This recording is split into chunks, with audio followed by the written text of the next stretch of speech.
45,000 people die from diarrhea every year in Bangladesh, it's easy to see that as just a number. When I tell them my mom died from it, it connects. It all started with my family. I grew up seeing my dad doing different kinds of events and voluntary work, and that really inspired me to give back to my community. During my senior year of high school, I went to the US under an exchange program, and we were required to do 40 hours of community service, but I ended up doing 460 hours. As a result of that volunteer work, I was recognized by President Obama. That was a very defining moment for me.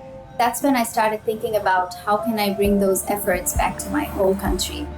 So in 2014, 14th of April, which is the Bengali New Year's Day, I lost my mother to diarrhea.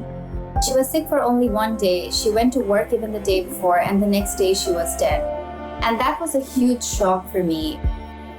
4 days after my mother's death, I gave my first hand washing and hygiene talk, educating 3,000 sewage workers. I started working with other communities like the sex workers community, slum dwellers. They lack very basic knowledge about sanitation and hygiene. For example, they don't know how to wash their hands properly, menstruation is a taboo, and they live in extremely unhygienic conditions. The more I was doing my work, the more I realized that we needed to do even more. I co-founded Awareness 360 to confront all sorts of issues around the world. Now, 6 years later, we are a big family of 1,500 young people. We are working across 23 countries, and our projects have benefited over 150,000 people. Young people do have the power to take on these goals. We just need to give them the right resources and skills.